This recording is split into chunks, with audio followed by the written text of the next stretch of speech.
Nous pensons d'abord que le PDG s'est bien comporté.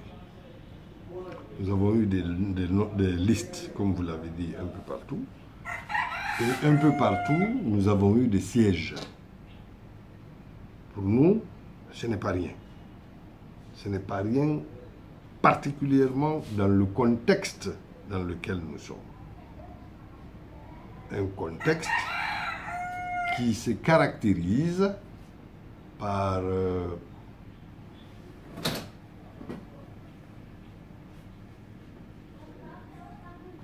à la limite un refus de l'expression politique du PDG par d'autres acteurs politiques. Je ne dis pas que la confrontation politique nous déplaise, bien au contraire. Nous sommes en démocratie, il faut que les idées se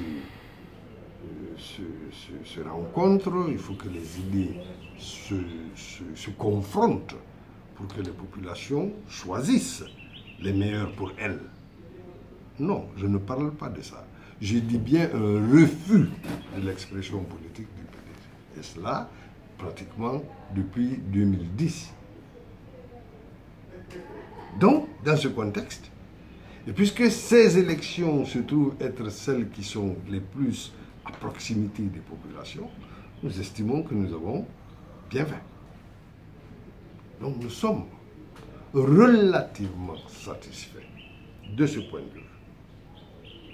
Mais ces élections sont aussi un aveu. Un aveu que les populations guinéennes ne veulent plus du système politique qui les oppresse. Pour preuve, regardez quelle a été l'affluence des populations pour le vote. Le taux de participation est des plus bas. Il est plus bas. Pour preuve, regardez, cette faible participation a préféré voter le plus souvent pour des listes indépendantes et non pour les partis classiques. C'est très révélateur d'une situation. C'est une situation que nous dénonçons depuis. Je crois qu'avec vous, déjà, sous une forme ou une autre, nous avons eu à dénoncer ce système. Donc voilà un peu la situation comme elle se présente. Et nous estimons qu'il faille, en général, tirer les leçons et les bonnes leçons. Mais nous ne sommes pas très rassurés.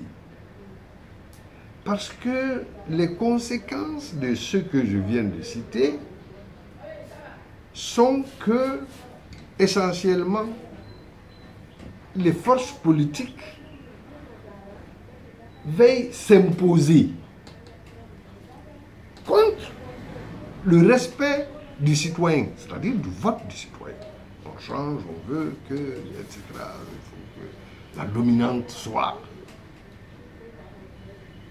Ça crée les troubles que ça crée.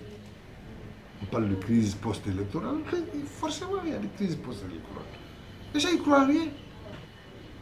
La justice, non, c'est des juges, des gens de justice qui sont allés pour faire le point de la situation de ces votes-là. Et c'est par eux que la fraude a été, dans beaucoup de cas, cautionnée. Alors comment voulez-vous que les mêmes tranchent? Comment voulez-vous que les mêmes tranchent? Alors donc, voilà la situation dans laquelle nous sommes. C'est une crise morale, en fait. Notre pays traverse fondamentalement une crise morale qui maintenant prend des aspects et d'autres en fonction des circonstances et en fonction des opportunités qui se présentent pour les uns et les autres. Nous devons quand même faire face à ça de façon responsable et y mettre un terme. Parce que notre nation nous est sacrée. Parce que notre pays nous est sacré. Parce que nous voulons la paix, l'équilibre social. Nous voulons nous développer. Et nous ne pouvons envisager un développement sans harmonie et sans équilibre. C'est pas possible. Vous dites que on a empêché l'expression politique du PDG. Qui a refusé cela? Ceux qui gèrent les votes, les bulletins, qui font les centralisations, c'est à tous les niveaux. C'est un système. Le système électoral guinéen, si vous voulez un nom pour lui aujourd'hui, moi je l'ai déjà appelé fraude. Tout le monde le sait. Et après, tout le monde crie à la fraude. Ceux qui font la fraude disent on a été fraudé. Ceux qui ne font pas la fraude disent on a été fraudé. On ne comprend plus rien. Il y a un touibouille total. Et puis après, il y a des conséquences post-électorales violentes, puisque les gens n'ont pas d'autre recours. C'est une triste réalité. Il faut que nous, en tant que responsables de ce pays-là, nous voyons ça en face et que nous cessions de continuer à jouer du citoyen parce que nos petits intérêts politiciens ne sont pas atteints. Voilà ce que nous disons. Voilà le cri d'alarme. Et nous lançons ce cri à tous les cadres responsables, à tous les citoyens responsables de ce pays, afin qu'ensemble, nous voyons, parce qu'il y a des solutions. Il faut les trouver et il faut les mettre en œuvre. Ensemble. Ah oui, ensemble.